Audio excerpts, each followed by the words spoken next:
चलिए, Marxist and socialist thought की series में हम एक कदम और आगे बढ़ रहे हैं। मतलब मॉडर्न हिस्ट्री में एक कदम और आगे बढ़ते हुए हम मार्क्सिस्ट एंड सोशलिस्ट थॉट का पार्ट 2 सेक्शन 2 आज कंप्लीट करेंगे। ध्यान से समझिए, कल हमने आपको डिटेल में इक्वलिटी टू वुमेन तक अच्छे से पढ़ा दिया था, यानी कि जो डेफिनेशन का पोर्शन था। आज हम सोशल थॉट कंसेप्ट के प्रोसेस से आगे बढ़ेंगे। Social thought, origin of social thought, then early history, then pioneers, और फिर हम समझेंगे कि यूटोपियन और साइंटिफिक सोशलिज्म क्या है, और उस साइंटिफिक सोशलिज्म के अंदर ही हम मार्क्सिज्म को भी अच्छे से पढ़ेंगे। चलिए एक फ्लो में इसको समझते हैं, अंडरस्टैंड करते हैं। सोशलिस्ट थॉट का यहाँ पर कहना क्या है, क्या मतलब है, ये क्या बताना चाहते हैं यहाँ पर। देखिए, सोशलिस्ट थॉट का मतलब यहाँ पर यह है कि आप उस समय में एग्जिस्ट एक जो सिस्टम है दैट इज़ द कैपिटलिज्म, उसको किस तरह से देखते हैं। आप ये मानते हैं कि जो भी एक्टिविटी आज की डेट में हो रही हैं वो कॉन्सिक्वेंसेस हैं उन पास्ट में हुई हिस्टोरिकल डेवलपमेंट्स का, जो आज आपके सामने एक इम्पैक्ट की फॉर्म में एग्जिस्ट कर रही हैं। इसके लिए जब आप किसी भी प्रोसेस को स्टडी करना चाहते हैं, किसी भी थॉट को स्टडी करना चाहते हैं, तो उसके लिए ये ज़रूरी हो जाता है कि आप उसके हिस्टोरिकल प्रोसेसेस को, हिस्टोरिकल डेवलपमेंट को, उसमें इनहेरिटेड डिफरेंट फेजेस को अच्छे से अंडरस्टैंड करें। ऐसे में सोशलिस्ट थॉट जो है, जो सोशलिस्ट थॉट है, ये क्या कहते हैं, इस थॉट के अंदर ये होता है कि आप हिस्ट्री को, हिस्टोरिकल डेवलपमेंट्स को ट्रेस करते हैं, लेकिन आप उसमें वो हिस्टोरिकल फेजेस और वो हिस्ट्री ही सिर्फ ट्रेस नहीं करते जिसमें सिर्फ रूलिंग क्लासेस का नज़रिया था, जिसमें प्रिविलेज्ड सेक्शन का नज़रिया था, जिसमें ऑटोक्रेसी का नज़रिया था। अमूमन ये कहा जाता है कि इतिहास जो लिखा जाता है वो राजघरानों की नज़रों से लिखा जाता है, क्योंकि इतिहासकार उन्होंने अपॉइंट किए होते हैं और फिर वो वही लिखेंगे जो युद्ध हैं, जो वॉर प्रैक्टिसेस हैं, या जो कंस्ट्रक्शन वर्क उन्होंने किए हैं, या फिर जो भी आर्ट एंड लिटरेचर उन्होंने डेवलप कराई है, तो इसका जिक्र आपको मिलता है। लेकिन अगर आप कुछ और इतिहासकार पढ़ें, जैसे कुछ इतिहासकार हैं उन्होंने सब आल्टरन थ्योरी भी दी है, जैसे रामचंद्र गुहा भी हैं। मार्क्सिस्ट जो होते हैं, जो कम्युनिस्ट राइटर्स होते हैं, वो काफ़ी हद तक आपको इतिहास उस नज़रिए से दिखाते हैं जो नज़रिया राजघरानों के बाहर का नज़रिया है। तो सोशलिस्ट थॉट में आपको इतिहास के उन क्रमों का, उन फेजेस का, उन डेवलपमेंट्स का एक चेहरा दिखाया जाता है, जिसके विषय में ये माना जाता है कि इतिहास को सही मायने में अगर किसी ने प्रभावित किया है तो वो राजघराने नहीं हैं, वो वर्किंग क्लासेस हैं। हिस्ट्री को वर्किंग क्लासेस ने शेप किया। हिस्ट्री में आए सभी ट्रांसफॉर्मेशंस, उनको भी वर्किंग क्लासेस ने ही शेप किया। तो वर्किंग क्लासेस हैं जो रिस्पॉन्सिबल हैं किसी भी तरह की ट्रांसफॉर्मेशन के लिए, और उन्हीं वर्किंग क्लासेस की वजह से कोई फेज़ ग्लोरियस हो जाता है, क्योंकि वो वर्क करते हैं वैसा, चाहे वो आर्ट एंड कल्चर की फील्ड में है, चाहे साइंस एंड टेक्नोलॉजी की फील्ड में है, चाहे किसी भी तरह की फील्ड में है, लेकिन वो वर्किंग क्लासेस के एफर्ट्स ही होते हैं जो उस पर्टिकुलर टाइम की सोसाइटी, इकोनॉमी, इन सब चीज़ों को शेप करते हैं। तो ये एक इम्पॉर्टेंट चीज़ है। ऐसे में सोशल थॉट, सोशलिस्ट थॉट ये कहता है कि ये जो वर्कर्स हैं जिन्होंने अब तक इतिहास को ट्रांसफॉर्म किया, इनको उस ट्रांसफॉर्मेशन का जो ड्यू शेयर है वो नहीं मिलता है, क्योंकि रिसोर्सेज इनके कंट्रोल में नहीं होते हैं। ऐसे में जो रिसोर्सेज को कंट्रोल कर जाते हैं, ट्रांसफॉर्मेशन के सभी बेनिफिट्स, ग्रोथ और डेवलपमेंट के बेनिफिट्स उनके हाथों चले जाते हैं। यहाँ पर सारी प्रॉब्लम है, इनका मानना ऐसा है। तो ये सोशलिस्ट थॉट के नज़रिए से ये बताना चाहते हैं कि इस वर्कर क्लास को अपने आप को ऑर्गेनाइज करना चाहिए, और ऑर्गेनाइज्ड बिहेवियर करते हुए, क्योंकि ये ट्रांसफॉर्मेशन की फोर्सेस हैं, इन्हें उस फोर्स की तरह बिहेव करते हुए जिस भी किसी प्रेजेंट फेज़ में ये एग्जिस्ट कर रही हैं, उस फेज़ में चैलेंज करना चाहिए उस सिस्टम को जिस सिस्टम ने इन्हें इनके ड्यू शेयर से डिप्राइव किया है, और वो सिस्टम यहाँ पर कैपिटलिस्ट हो जाता है। क्योंकि ये वर्किंग क्लासेस को ट्रांसफॉर्मेशन का मेन बेसिस मानते हैं सोशलिस्ट थॉट, इसलिए इनका मेन सब्जेक्ट ऑफ क्रिटिसिज्म जो होता है वो कैपिटलिज्म होता है। ये कैपिटलिस्ट टेंडेंसीज़ को और कैपिटलिज्म को ज़बरदस्त तरीके से क्रिटिसाइज़ करते हैं, क्योंकि इनका मानना, इनका बेसिस है working classes for the development of the history and for the transformation of the history. देखिए एक बात आप याद रखिएगा कि जो हिस्ट्री जो होती है उसमें जो डेवलपमेंट्स होती हैं वो developments are all about the continuity and the conflicts. What do you mean by the continuity and conflict? History में दो चीज़ें होंगी, अगर कोई विकास आपको दिखा है तो वो दो तरह से दिखेगा। एक तो ये है कि कोई प्रोसेस चल रहा था, वो चलता रहा, कॉन्टिन्यूअस रहा और वो विकसित हो गया तो डेवलपमेंट आ गई। और दूसरा है कि कोई प्रोसेस है, उस प्रोसेस को किसी दूसरे प्रोसेस ने कन्फ्लिक्ट कर दिया, उसको काट दिया या उससे भिड़ गया और अब एक नया प्रोसेस एग्जिस्टेंस में, तो ये भी पिछले से नए तक की डेवलपमेंट है। तो कॉन्टिन्यूटीज और कन्फ्लिक्ट्स जो होते हैं हिस्ट्री में ये डेवलपमेंट का आधार बनते हैं, विकास का आधार बनाते हैं। और वो ये कहते हैं सोशलिस्ट थॉट वाले कि हिस्टोरिकल डेवलपमेंट इस तरह से कुछ होती है कि वर्किंग क्लासेस के एफर्ट्स, उनके वर्क की एक कॉन्टिन्यूटी रहती है, इसकी वजह से हिस्ट्री डेवलप होती है। और दूसरा, ये वर्किंग क्लासेस और कैपिटलिस्ट क्लासेस के बीच में कन्फ्लिक्ट्स होते हैं in the form of struggles, इसकी वजह से, इन स्ट्रगल्स और इन कन्फ्लिक्ट्स की वजह से भी हिस्ट्री डेवलप होती है। तो वो इन्हीं कॉन्टिन्यूटीज़ और इन्हीं कन्फ्लिक्ट्स का जिक्र करना चाहते हैं जो सोशलिस्ट थॉट होते हैं। सोशलिस्ट थॉट में ऐसा माना जाता है कि जो रिसोर्सेज हैं वो इंडिविजुअल और प्राइवेट प्रॉपर्टी के कंसेप्ट से ना होते हुए सोशल कंट्रोल में होने चाहिए, सामाजिक कंट्रोल में होने चाहिए, इसलिए वो इस चीज़ को समर्थन करते हैं। तो कुल मिलाकर के ये ही सोशलिस्ट थॉट का सारा ताना बाना होता है। अब हम इसको ओरिजिन ऑफ सोशलिस्ट थॉट के कंसेप्ट से समझते हैं, अंडरस्टैंड करते हैं। देखिए जब आप सोशलिस्ट थॉट के ओरिजिन की बात करेंगे तो उसमें ये तो क्लैरिटी नहीं है कि कब किस जगह पर ये प्रॉपर सोशलिस्ट थॉट डेवलप हुआ होगा, किस तरह से इसने काम किया होगा, लेकिन एक अंडरस्टैंडिंग आप कर सकते हैं। वो अंडरस्टैंडिंग क्या है?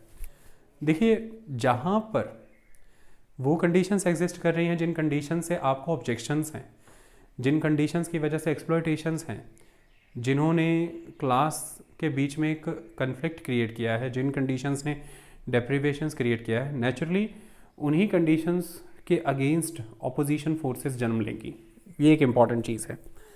तो ऐसे में 19th सेंचुरी का ये जो यूरोप था, ख़ास तौर पर वेस्टर्न यूरोप, इस 19th सेंचुरी के वेस्टर्न यूरोप में इटली है, Spain, France, Germany, western Germany, Britain, ये जो रीजन है, ये रीजन एक स्ट्रॉन्ग इंडस्ट्रियल फेज में थे। 1800 से 1899 के बीच में एक ज़बरदस्त इंडस्ट्रियल रेवोल्यूशन देखा यूरोप ने, ख़ास तौर पर वो रेवोल्यूशन जिसकी शुरुआत ब्रिटेन में हुई थी। 1861 पीक पीरियड माना गया है इंडस्ट्रियल रेवोल्यूशन का। ऐसे में वेस्टर्न यूरोप का ये region under the impact of industrial revolution बहुत ही स्ट्रॉन्ग कैपिटलिस्ट टेंडेंसीज़ को ऑब्जर्व कर रहा था और इसके फिनोमेना मैंने पहले लेक्चर में ही बता दिए हैं। प्रॉफिट मैक्सिमाइजेशन एकमात्र एजेंडा बन चुका था इंडस्ट्रियलिस्टों का और मास स्केल मैन्युफैक्चरिंग करना बहुत ज़रूरी था। ऐसे में होता क्या था, ध्यान से समझिए। पहले लोग अपने विलेजेस में, अपने हाउस होल्ड और अपने कॉटेजेस में प्रोडक्शन करते थे। एग्रीकल्चर में भी अगर कोई किसी तरह की एक्टिविटी होती थी तो अपनी फैमिली की लेबर का यूटिलाइजेशन करते थे और उसके बेसिस पर उस फैमिली लेबर के कंट्रीब्यूशन से ही एग्रीकल्चर करते थे।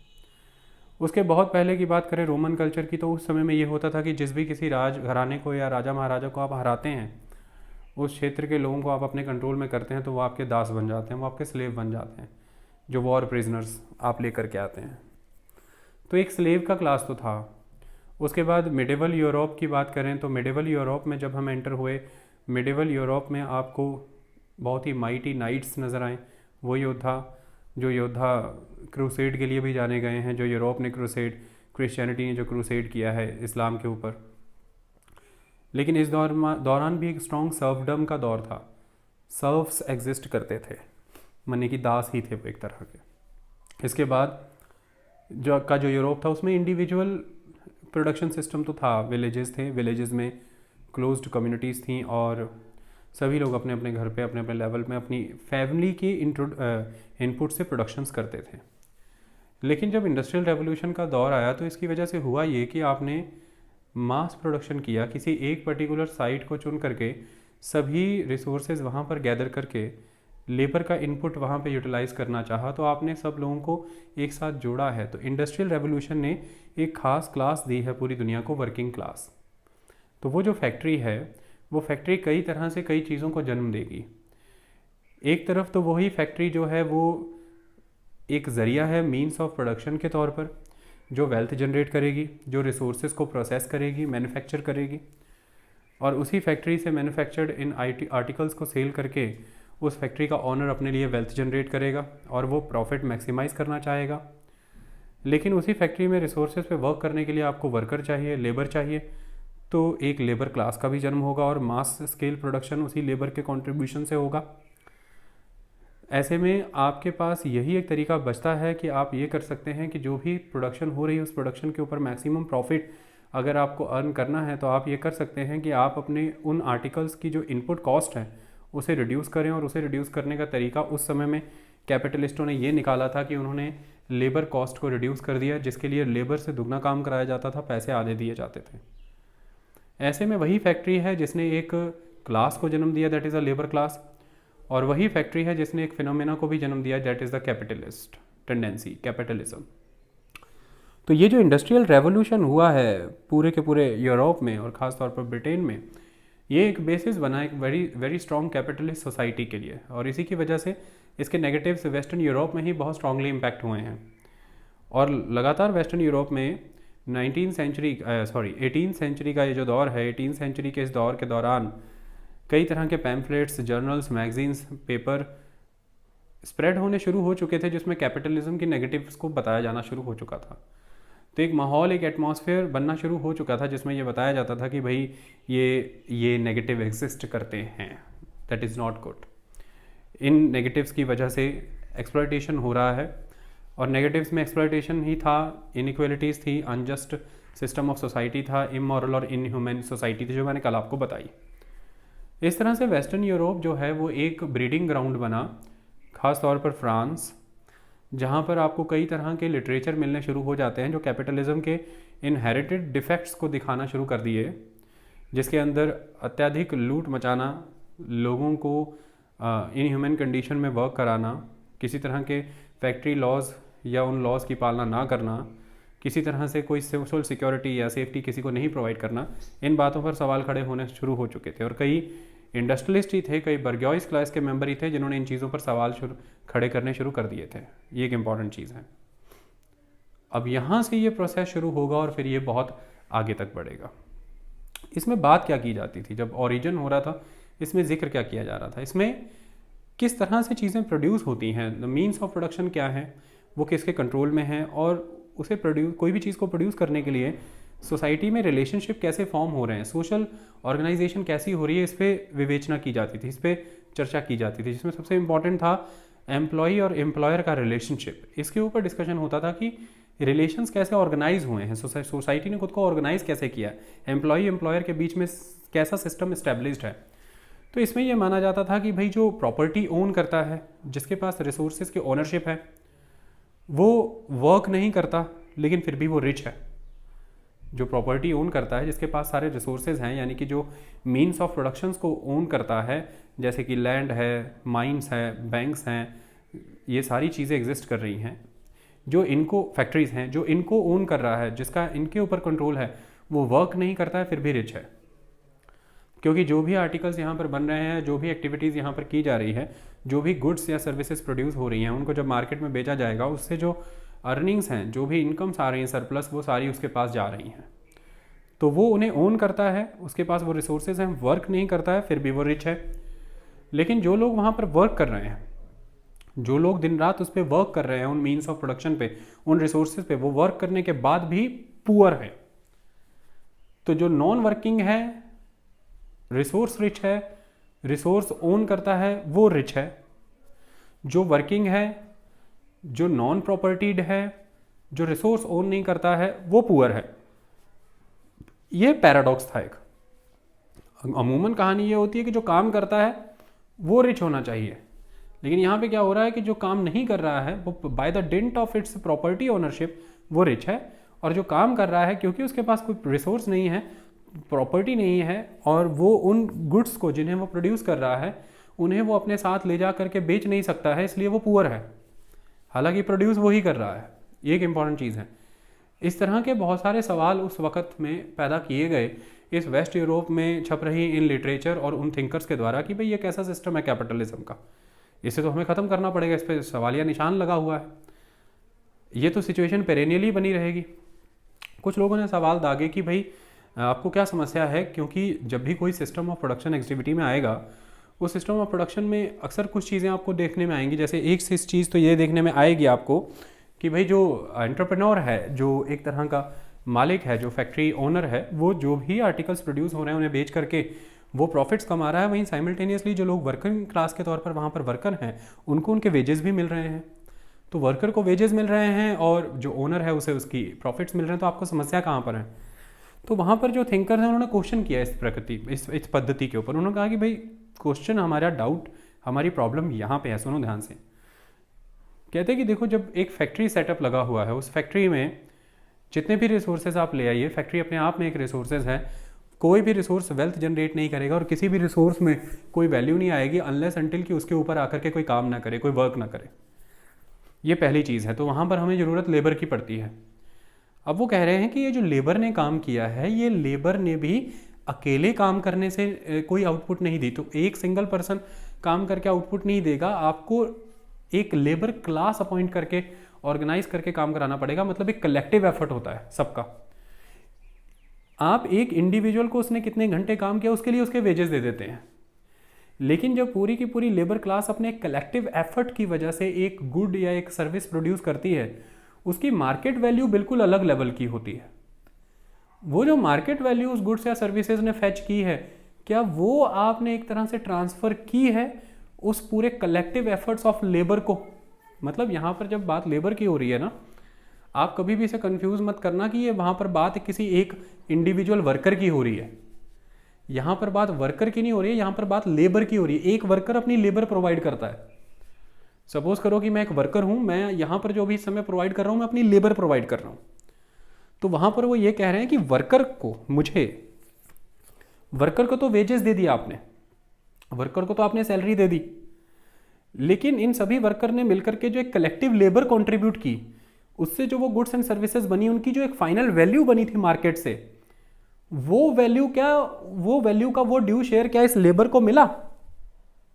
वर्कर अपनी वेज ले जाता है, लेबर को उस वैल्यू, उस गुड की, उस वेल्थ का एक वैल्यू का एक शेयर मिलना बनता है। वो वैल्यू सारी, वो वर्थ सारी ले जा रहा है वो, जो कि किसी तरह से कोई लेबर कंट्रीब्यूट नहीं कर रहा है। ये कौन है? एंटरप्रेन्योर। ये कौन है? द प्रॉपर्टीड, द ओनर, जिसके पास ओनरशिप का राइट है। इस कंसेप्ट को समझो आप, फिर आपको ये फीलिंग क्लियर हो जाएगी कि क्यों उस समय के थिंकर्स इस सिस्टम को करेक्ट नहीं मानते थे।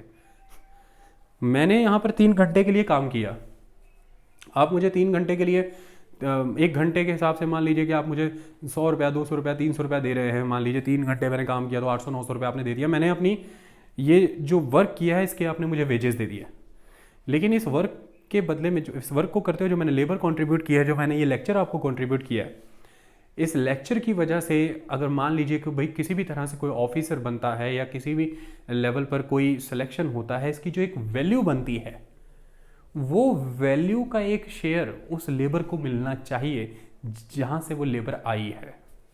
आई बात समझ में? इसी तरह से जो मुनाफे कंपनियां कमा रही हैं, वो मुनाफों में सिर्फ और सिर्फ वेजेस ही इंपॉर्टेंट नहीं है। उन मुनाफों में उन वेजेस के बदले में किए गए काम, और वो काम जब सबने सामूहिक रूप में किया था, उसने उस मुनाफे को जनरेट किया है। तो इसलिए उस काम को भी दाम मिलना चाहिए। सिर्फ उन घंटों के पैसे आप मत दीजिए जितने घंटे काम हुआ है, काम का दाम दीजिए। बात समझ में आई? मैं समझा पा रहा हूँ? आपने पैसे घंटों के दिए हैं, आर्स के दिए हैं, कितने मैन आर्स उसने लगाए तो वो वेजेस दे दिया आपने, लेकिन जो काम हुआ है, जो लेबर हुई है, उसका जो दाम बनता है, जो इस बात पर निर्भर करता है कि क्या वैल्यू अर्न की उस गुड्स या उस सर्विसेज ने जो आपने प्रोड्यूस की, वो मिलनी जरूरी थी। समझे आप? तो ये इस तरह से ये काम, क्योंकि एक एंटरप्रेन्योर सारे नुकसान जोड़ करके हर तरह से ही वेजेस तय करता है। तो वेजेस ऑलवेज क्या रहते हैं? मिनिमम। आप अक्सर एक बात सुनेंगे, हमेशा कहीं पर भी आप किसी भी कंट्री में जाएंगे, वहां पर मिनिमम वेज कंसेप्ट चलता है। तो वेजेस ऑलवेज मिनिमम से बुने जाते हैं, बनाए जाते हैं। मिनिमम वेजेस 300 रुपया, 350 रुपया। इसके ऊपर अगर आप कुछ देते हैं तो वो आप उसके काम का दाम देते हैं। लेकिन जब आप उसे मिनिमम वेजेस के कंसेप्ट के अकॉर्डिंग चल रहे हैं तो आपको कितने आर वर्क किया है, आप उस वर्क का पैसा, उस आर का पैसा दे रहे हैं, उन घंटों की कीमत दे रहे हैं। तो ये यहाँ पर एक कन्फ्लिक्टिंग पॉइंट उन्होंने रखा कि भाई ये सिस्टम में इनहेरिटेड समस्याएं हैं, इस समस्याओं को हमें किसी भी लेवल पर दूर करना ज़रूरी है।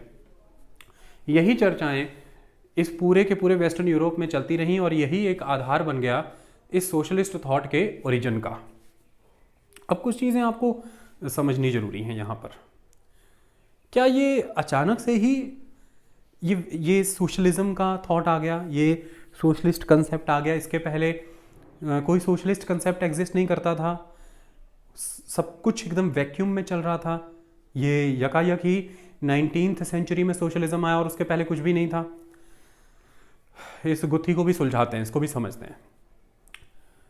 देखिए, एक बात याद रखिएगा आप, मनुष्य किसी चीज़ की चेष्टा, किसी चीज़ की इच्छा तभी करता है जब उसे लगता है कि चलिए मुश्किल से ही सही लेकिन मैं इसे प्राप्त तो कर लूँगा, तभी वो उस चीज़ की उम्मीद करता है। जैसे मसलन उदाहरण के तौर पर किताब का ही उदाहरण कोट करता हूँ मैं कि 16th सेंचुरी में चांद तक जाना एक सपना तो जरूर हो सकता था, लेकिन एक इच्छा नहीं हो सकती थी कि भाई मैं ऐसे प्राप्त कर लूँ, मेहनत करके श्रम करके मैं ऐसा कर लूँ।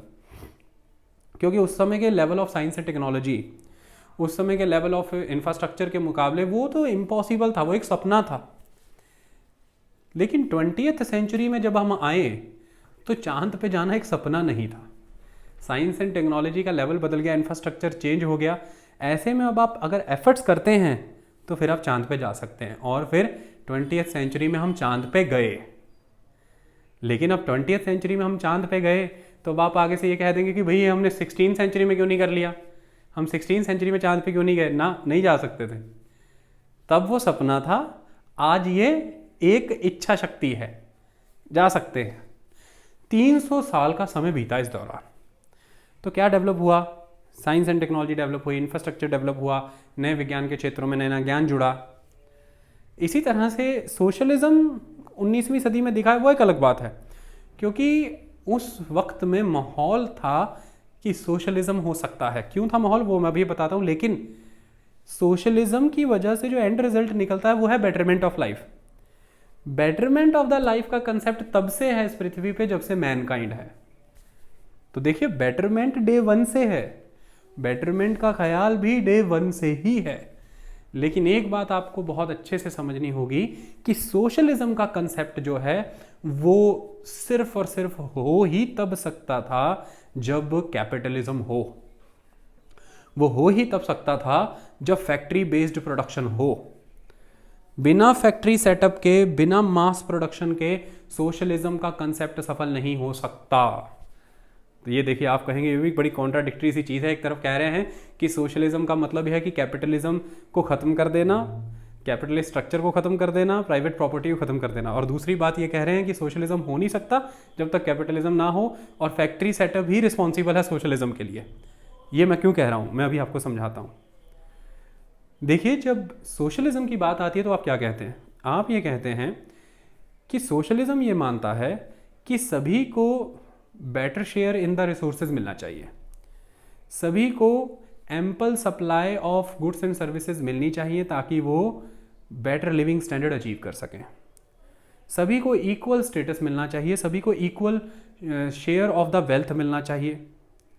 लेकिन मैं आपसे एक बात पूछता हूँ, जब आप सभी के लिए ये कल्पना कर रहे हैं कि ये सुविधा सभी को मिलनी चाहिए, उसके लिए उन सभी को देने लायक पर्याप्त होना भी तो चाहिए। उन सभी को देने लायक पर्याप्त होना भी तो चाहिए भाई। पर्याप्त हो उसके लिए आपको चाहिए mass scale production. Mass scale production का जो सिस्टम है वो कहाँ से आया? कैपिटलिज्म। तो कैपिटलिज्म के तहत प्रॉफिट मैक्सिमाइजेशन की उस होड़ में इतना ज़बरदस्त फैक्ट्री सेटअप के अंदर प्रोडक्शन किया गया, उसकी वजह से इतनी वेल्थ जनरेट हुई, इतनी प्रॉपर्टी जनरेट हुई, इतनी वर्थ जनरेट हुई कि अब आपके पास इतना अवेलेबल था, चाहे फिर वो एग्रीकल्चर में, चाहे वो फैक्ट्री में, चाहे वो किसी भी तरह का रिसोर्स हो, कि अब आप सभी लोगों की मांगों को संतुष्ट कर सकते थे। और कैपिटलिज्म का ये दौर, इंडस्ट्रियलाइजेशन का ये दौर यूरोप ने देखा है 18th सेंचुरी के अराउंड, 19th सेंचुरी के अराउंड। तो फिर सोशलिज्म का भी जन्म कब होगा? 19th सेंचुरी के अराउंड। तो लॉजिकली हमने प्रमाणित कर दिया ना कि सोशलिज्म इस दौर में ही क्यों हुआ, क्योंकि बेसिक रिक्वायरमेंट ही ये है कि कोई एक कंपनी लगे, वो कंपनी इतनी वेल्थ जनरेट करे कि उसकी वेल्थ से 10 लाख रुपया पैदा हुआ। वही 10 लाख रुपए में आप ये कह सकते हैं कि 10-10 हज़ार रुपया सब में बंटना चाहिए, लेकिन उसके पहले का एक सिस्टम है कि है ही मात्र 10,000 रुपया, तो बांटेंगे क्या किसी में? फिर तो नहीं हो सकता है सोशलिज्म, क्योंकि आप कल्पना ही नहीं कर सकते हैं ना कि सभी को एक बेटर लिविंग स्टैंडर्ड देंगे, सभी को better hospital, better education services, pension services, सभी को एम्प्लॉयमेंट अपॉर्चुनिटीज़, सभी को बैंकिंग सर्विसेज, ना, वो है ही नहीं है। तो फिर उस वक़्त सिर्फ वो एक स्वप्न है। वो स्वप्न क्या है? Betterment of life. और सोशलिज्म का एंड रिजल्ट भी क्या है? Betterment of life. तो बेटरमेंट ऑफ लाइफ का कंसेप्ट तो डे वन से रहा है हमारे देश में और विश्व भर में, जब से मैनकाइंड का जन्म हुआ है। तो ये दो चीज़ों को कभी मत भूलिएगा कि बेटरमेंट मैनकाइंड के साथ से ही आई, लेकिन सोशलिज्म आता है कैपिटलिज्म के साथ, सोशलिज्म आता है इंडस्ट्रियल रेवोल्यूशन के साथ और प्रॉफिट मैक्सिमाइजेशन के कंसेप्ट के साथ, जिसमें लेबर का एक्सप्लॉयटेशन होता है। तो सोशलिज्म का जन्म होता है जहाँ लेबर का एक्सप्लॉयटेशन होता है, और लेबर एक्सप्लॉयटेशन वहाँ होगा जहाँ प्रॉफिट मैक्सिमाइजेशन करना है, और प्रॉफिट मैक्सिमाइजेशन वहाँ होगा जहाँ पर मास स्केल प्रोडक्शन करना है। और ये होने के लिए चाहिए इंडस्ट्रियल सेटअप, और ये करने के लिए आपको जो पर्सन चाहिए वो होगा कैपिटलिस्ट, और ये पूरा जो ढांचा होगा ये होगा कैपिटलिज्म। और ये सब कुछ जो हो रहा है ये हो वेस्टर्न यूरोप में रहा है। तो जगह भी पता लग गई, समय भी पता लग गया, प्रक्रिया भी हमें पता लग गई, ये सब हो गया। अब शुरू से जो एक बेटरमेंट की एक इच्छा है उसमें क्या रहता है? देखिए, जब आप शुरू से थिंकर्स की बात करेंगे, इतिहास से ही हम उन थिंकर्स को लेकर के चलें, तो थिंकर्स हमेशा से ही ये जिक्र और ये बात तो करते थे कि भाई एक सोशल एक जस्टिस होना चाहिए, एक सोशल जस्टिस होना चाहिए, एक इकोनॉमिक जस्टिस होना चाहिए, एक पॉलिटिकल जस्टिस होना चाहिए।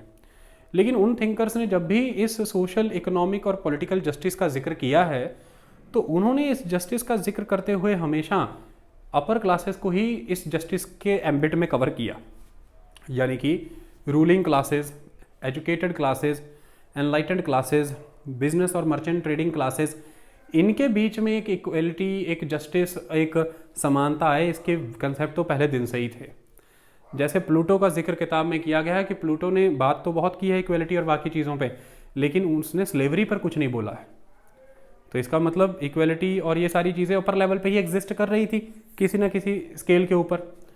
तो ऐसे में वो ये कहते हैं, और जैसे एक उदाहरण ये भी है कि जो मिडिवल यूरोप जिनको चेरिश करता है बहुत अच्छे से, जो उनके योद्धा, वो जो घुड़सवार, वो जो archers, that is the knights, उन्होंने जम करके सर्फडम सिस्टम को सपोर्ट किया है। सर्फडम माने वो जो सर्व करता है, माने वो जो स्लेव है एक तरह से। तो फिर मतलब ये है कि ये एक समय तो रहा जिस समय के दौरान जिक्र हुआ, चाहे वो एंशिएंट यूरोप की बात करें, चाहे मिडिवल यूरोप की बात करें। लेकिन एंशिएंट से मिडिवल तक आते आते आप जब इक्वलिटी की, जस्टिस की बात कर रहे हैं, तो वो बहुत अपर लेवल पर और एरिस्टोक्रेटिक लेवल पर हो रहा है। वो जो वर्किंग क्लास है, जो ग्रास रूट लेवल पे लोग हैं, उनके स्तर पर ये कंसेप्ट का जिक्र नहीं हो रहा है। इनके स्तर पे इस कंसेप्ट के जिक्र की कहानी शुरू होती है एनलाइटनमेंट के फेज़ के साथ। और ये एनलाइटनमेंट का फेज़ जो है ये है 18th सेंचुरी यूरोप का, जागरूकता का दौर है ये। इस एनलाइटनमेंट के फेज़ के दौरान एनलाइटेंड पर्सनैलिटीज़ ने क्वेश्चन किया कि फ्रीडम एक बेसिक कंडीशन बनती है, फ्रीडम होनी चाहिए, और फ्रीडम जो है वो उस पर सबका अधिकार बनता है, तो फ्रीडम फॉर ऑल होना चाहिए। जहाँ पर इन्होंने एनलाइटेंड पर्सनैलिटी ने फ्रीडम फॉर ऑल की बात की, इन्होंने सोसाइटी के इनजस्टिसेस को उजागर करा, इन्होंने इनइक्वलिटीज़ के खिलाफ बात की, इन्होंने वो माल प्रैक्टिसेस जिसके तहत पावर अपने हाथों में कंसंट्रेट कर ली जाती है और बाकी लोगों को अपना स्लेव बना दिया जाता है, इसके खिलाफ बोला। इन्होंने लॉजिक्स, इन्होंने रीजनिंग का जिक्र किया कि हर कृत्य, हर कार्रवाई के पीछे एक लॉजिक, एक रीजनिंग होनी ज़रूरी है। वहीं पर ये सीमित रह गई ये बताने में कि भाई जो फ्रीडम है वो किस फॉर्म में हो, सबके पास किस प्रकार की हो, उसका नेचर क्या हो, उसका कैरेक्टर क्या हो, फिर वो कैसे मिलेगी, और फ्रीडम के एम्बिट में फिर क्या क्या आ जाता है। लेकिन इनके दिए एनलाइटनमेंट, 18th सेंचुरी के एनलाइटनमेंट सेक्शन के द्वारा दिए गए इस एनलाइटनमेंट के थॉट को आगे फर्दर एक्सटेंड किया है और ब्रॉड बेस्ड किया है सोशलिस्टों ने। तो सोशलिस्ट थिंकर्स का ये जिम्मा है कि उन्होंने इसको पर्टिकुलरली इस फ्रीडम के कंसेप्ट को जो एनलाइटनमेंट फेज के स्कॉलर्स ने दिया उसको पूर्ण रूप से ब्रॉड बेस्ड किया, पूरा एक्सटेंड किया हर लेवल के लोगों तक, और ये बताया कि सही मायने में फ्रीडम क्या होगी आने वाले दौर में। और अल्टीमेटली इसलिए ये 19th सेंचुरी का फेज जो है ये सोशलिज्म से जोड़ करके देखा जाता है। लेकिन सोशलिज्म के इस विकास में कैपिटलिज्म का भी रोल बहुत इंपॉर्टेंट है। यकीनन ही सोशलिस्ट थिंकर्स ने इसको एक कंक्रीट शेप दी है, लेकिन एनलाइटनमेंट के थिंकर्स को कभी हम भूल नहीं सकते, उनका बहुत बड़ा योगदान है इसमें, क्योंकि उन्होंने कैपिटलिज्म के खिलाफ बोलना शुरू किया था, उन्होंने सोसाइटी के माल प्रैक्टिसेस को उजागर करना शुरू किया था। इन सभी प्रक्रियाओं से होते हुए एक दौर आपके सामने आता है, और वो दौर है जिसको अब हम पढ़ेंगे the early history of socialist thought. आई बात समझ में? ये सारा कंसेप्ट हमने आपके सामने रखा। अब हम समझते हैं early history of socialist thought. अब हम समझते हैं early history of socialist thought को। देखिए, एग्जैक्ट सोशलिस्ट थॉट किसने दिया, कितनी तारीख को दिया, किसने पहली बार ये शब्द यूज़ किया होगा, कहाँ बोला गया होगा, ये तो किसी को पता नहीं है। लेकिन ऐसा माना जाता है कि 1800 के दौरान बड़े लेवल पर हाईलाइट हो गया था सोशलिज्म का कंसेप्ट। मैंने आपको अभी बताया कि बड़े लेवल पर जनरल्स, पैम्फलेट्स छपने शुरू हो चुके थे और तकरीबन हर किसी की ज़बान पर यह शब्द घूमने लगा था जिसे हम सोशलिज्म कहते हैं। ऐसे में 3 पर्सनैलिटीज़ बहुत इंपॉर्टेंट हैं यहाँ पर, और उनमें है चार्ल्स फॉरियर, फ्रांस के हैं, इन्हीं में है सेंट साइमन, फ्रांस के हैं, और एक है रॉबर्ट ओवन, ये इंग्लैंड के हैं। तो Charles Fourier and Saint Simon and Robert Owen, अब इन तीनों के बारे में ये कहा जाता है कि ये पायनियर्स हैं। देखिए, क्योंकि किसी शब्द, किसी कंसेप्ट, किसी फिनोमेना को आप किसी एक पर्टिकुलर डेट, एक पर्टिकुलर पर्सन से जोड़ नहीं सकते, तो फाउंडर तो हो नहीं सकते, पायनियर हो सकते हैं। पायनियर वो जिन्होंने अग्रणी श्रेणी में रह करके इस कार्य को करने का काम किया, जिन्होंने लीड किया उस मैकेनिज्म को, उस प्रोसेस को, उन्हें हम पायनियर के तौर पर जानते हैं। तो वही इन्होंने किया है। ऐसा माना जाता है कि प्रिंट के वर्जन में, लिखती भाषा में, प्रिंटिंग फॉर्मेट में सबसे पहले जो सोशलिज्म शब्द का पहली बार आपको ऑब्जर्वेशन होती है वो फ्रेंच पीरियोडिकल में 1832 में, और उस पीरियोडिकल का नाम है ली ग्लोब। ली ग्लोब में ये आपको पहली बार ही नज़र आता है। ये आप कंसेप्ट अपने ध्यान में रखें, ये एक इंपॉर्टेंट चीज़ है। आवाज़ें आ रही हैं, इसे बंद कर देता हूँ। हुआ क्या इस दौर में, ये समझ लेते हैं। देखिए, मैंने आपको अभी बताया कि आप किसी भी लेवल पर वो कंट्रीब्यूशन को निगेट नहीं कर सकते हैं जो कंट्रीब्यूशन दिया गया है एनलाइटनमेंट के फेज़ के सेक्शन के द्वारा। ये कंट्रीब्यूशन किस तरह कंट्रीब्यूशन है, इसको समझने की कोशिश करते हैं। देखिए, एनलाइटनमेंट के फेज़ की एक सबसे खासियत थी कि वो ये कहते थे कि किसी भी चीज़ को अगर एनालाइज करना है, किसी भी चीज़ को जज करना है, उसके ऊपर अगर कोई ऑब्जर्वेशन करनी है, तो रीजनिंग और लॉजिक्स का फॉलो होना बहुत ज़रूरी है। रिलीजन कोई चीज़ कह रहा है, कोई कल्चर किसी बात को कह रहा है, कोई कस्टमरी कोई एक्ट है, आप उसको सिर्फ इसलिए मत मानिए क्योंकि रिलीजन में ही ऐसा कहा गया है, किसी बुक में ऐसा कहा गया है। आप सिर्फ इसलिए मत ऐसा करिए कि ये चीज़ कल्चरली होती चली आ रही है तो हम भी इसे करेंगे। उस प्रेजेंट सिचुएशन में क्या वो चीज़ साइंटिफिकली करेक्ट उतर रही है, क्या वो चीज़ उस समय की सोसाइटी को किसी तरह के राइट्स से डिप्राइव तो नहीं कर रही है, क्या वो लॉजिक्स पे करेक्ट है, क्या वो रीजनड है, रीजनेबल है। इन चीज़ों पर खरे अगर उतरती है कोई चीज़ तो वही सिद्धांत, वही मान्यताएं, वही तंत्र स्वीकार होगा। अदरवाइज़ वो अर्थव्यवस्था, वो तंत्र, वो मान्यताएं, वो सिद्धांत माने प्रिंसिपल्स, वो एक्सेप्ट ना किए जाएं जो इलॉजिकल है, इर्रेशनल है। ऐसा एनलाइटनमेंट के फेज़ का मानना था, और इन एनलाइटनमेंट को फॉलो करने वाले जो स्कॉलर्स हैं वो भी ये कंसेप्ट मानते थे। ऐसे में उनका ये कंट्रीब्यूशन था कि उन्होंने ये कहा कि भाई, एक कैपिटलिस्ट सोसाइटी जो होती है, उस कैपिटलिस्ट सोसाइटी के अंदर एक सबसे बड़ी समस्या ये आ जाती है कि आप एक तरह से इलॉजिकल, इररेशनल एक्ट कर रहे हैं, जब आप अनरीजनेबल एक्ट कर रहे हैं, जब आप जो भी रिसोर्सेज हैं, उन रिसोर्सेज से जो भी वेल्थ जनरेट हो रही है, उस वेल्थ का एक ड्यू शेयर उन लोगों के साथ शेयर नहीं कर रहे हैं जिन्होंने उस वेल्थ जनरेट करने में आपके साथ कंधे से कंधा मिला करके काम किया। तो ये आपके पास कोई रीजनिंग नहीं है इसकी, तो ये तो अनरीजनेबल है। और अगर ये अनरीजनेबल है तो फिर एक स्टेट जो है, एक गवर्नमेंट जो है, एक सिस्टम जो है, वो तो रीजनेबल लॉज के बेसिस पे चलना चाहिए।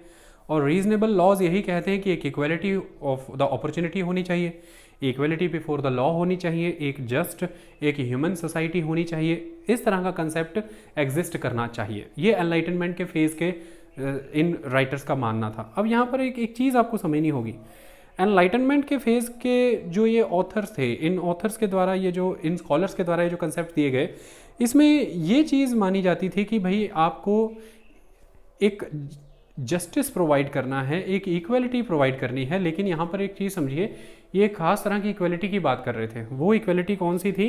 वो पॉलिटिकल और लीगल इक्वलिटी की बात ये कर रहे थे। पॉलिटिकल और लीगल इक्वलिटी।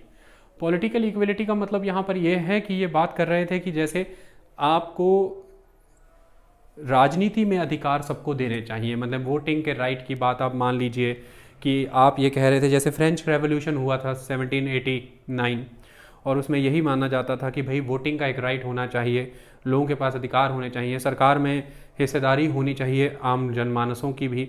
हालांकि उसमें भी बहुत सारे कन्फ्लिक्ट थे। वो जो थर्ड एस्टेट बना था आम जनमानसों का, उसमें भी अधिकार सिर्फ कुछ लोगों तक ही सीमित रह गए थे, जिनको सही मायने में मिलने चाहिए थे उनको नहीं मिले थे। लेकिन फिर भी एक पॉलिटिकल इक्वलिटी की बात होती है।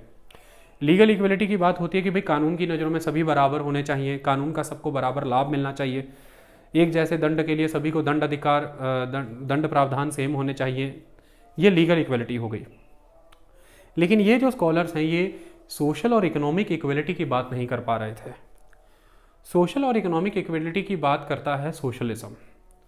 और सोशलिज्म में वो सोशलिज्म, जिस सोशलिज्म का हम आगे जिक्र करेंगे, वो सोशलिज्म जिसमें कार्ल मार्क्स का कंट्रीब्यूशन बहुत है। अब ये जो एनलाइटनमेंट फेज के स्कॉलर्स हैं, इन्होंने भी बात की है इक्वलिटी की, चाहे फिर वो पॉलिटिकल और लीगल इक्वलिटी ही थी। इन्होंने भी क्रिटिसिज्म किया है कैपिटलिज्म का। इन्होंने भी ये कहा है कि भाई एक रीजनेबल लॉ बेस्ड स्टेट होना चाहिए और जिस स्टेट में आपको अपना ड्यू शेयर जो है वो बांटना है उन लोगों के साथ जिन्होंने आपके साथ कंट्रीब्यूट किया है उस गुड्स या सर्विसेज को प्रोड्यूस करने में। तो ऐसे में ये इन चीज़ों को कैसे अचीव करेंगे? एक सवाल दिमाग में आता है कि भाई सर, अभी आप ये कह रहे हैं कि ये लोग ये इकोनॉमिक और सोशल इक्वलिटी की बात तो नहीं कर पा रहे हैं, क्योंकि उस इकोनॉमिक और सोशल इक्वलिटी की बात करेंगे तो फिर नेचुरली बात क्लास स्ट्रगल की आ जाएगी। क्लास स्ट्रगल की बात यहाँ पर ये आ जाएगी कि फिर वे जो लेबरर क्लास है, जो वर्किंग क्लास हैं, फिर नेचुरली उनको वो रिसोर्सेज लेने पड़ेंगे उनसे, जो कि ओनरशिप की क्लास है, जो कैपिटलिस्ट क्लास है। तो फिर ही जाकर के एक इकोनॉमिक और सोशल इक्वलिटी प्रिवेल होगी। लेकिन ये जो एक एनलाइटनमेंट स्कॉलर का फेज़ है, जो अपने आप में एक लेवल के सोशलिस्ट हैं, ये किस तरह से फिर एक आपको शेयर दिलवाएंगे उनसे? जो भी प्रोड्यूस आपने किया, जो भी वेल्थ और वर्थ जनरेट की, शेयर कैसे आएगा?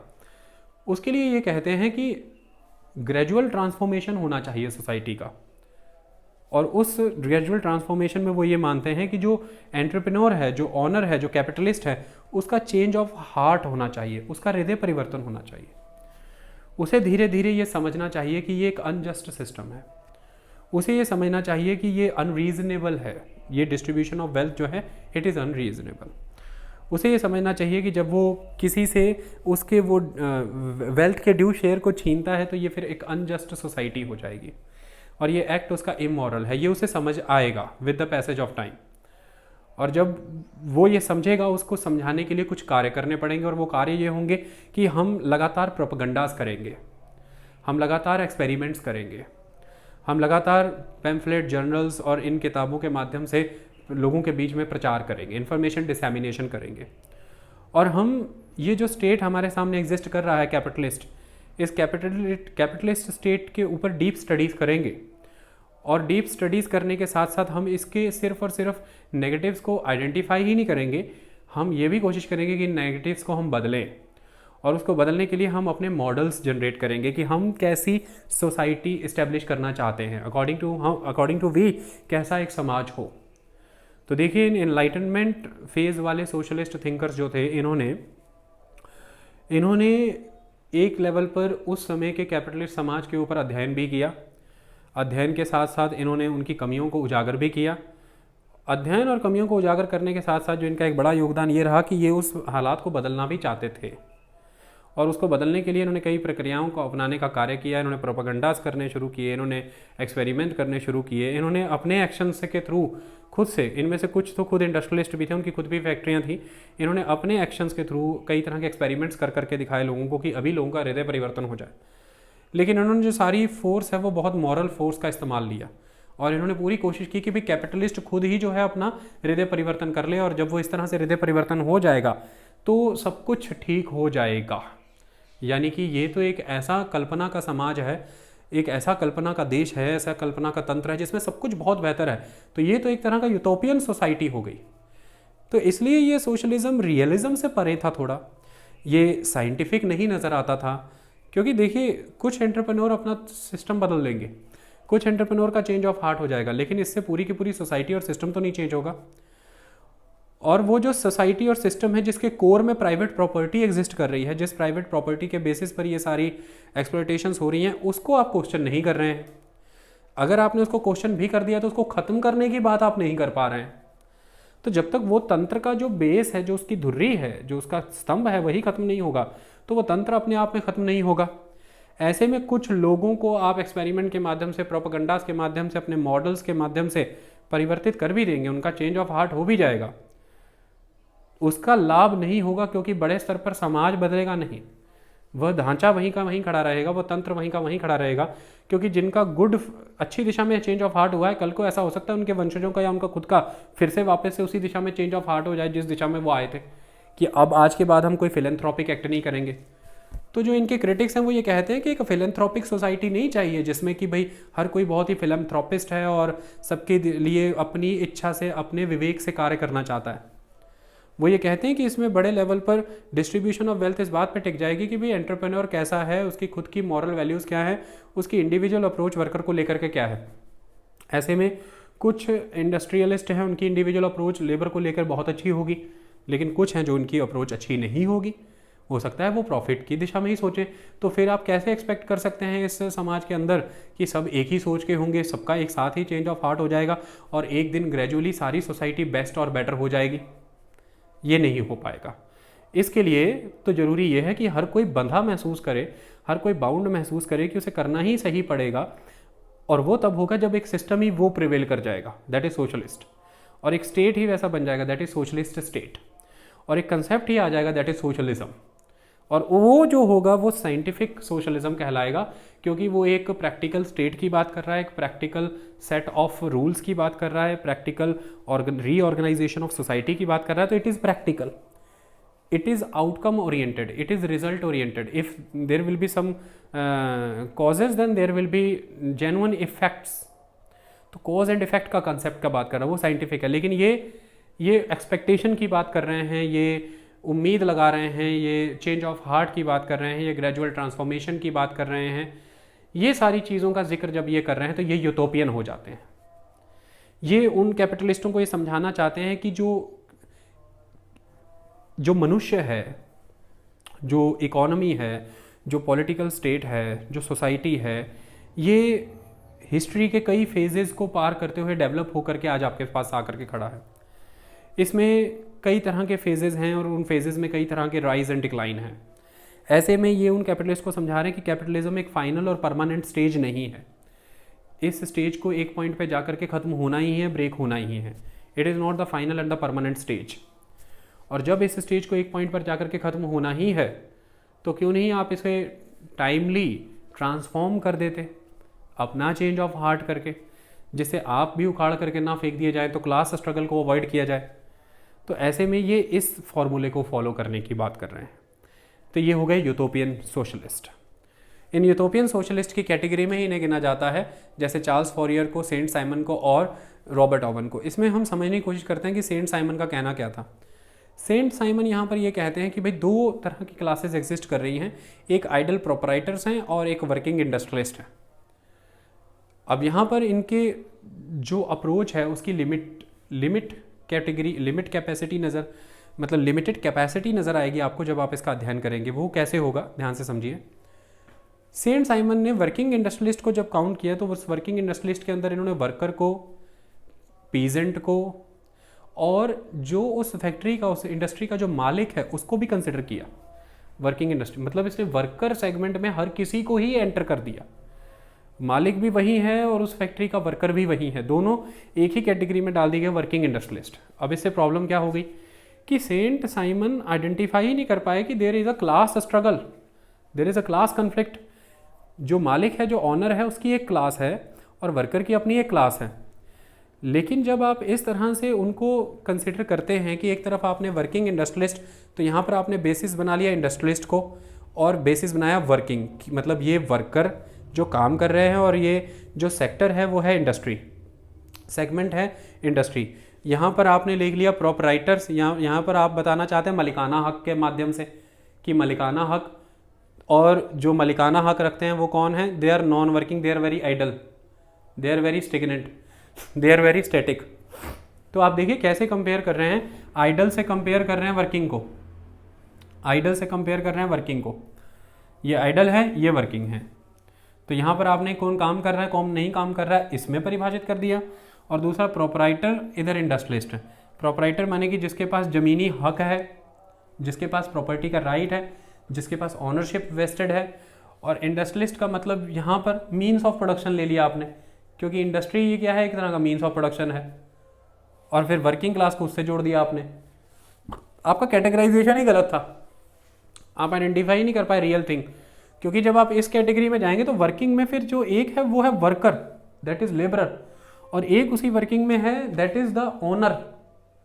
तो वर्किंग में भी तो एक ओनर एग्जिस्ट कर रहा है और वर्किंग में एक वो लेबर एग्जिस्ट कर रहा है जो किसी तरह का भी प्रॉपर्टीड नहीं है।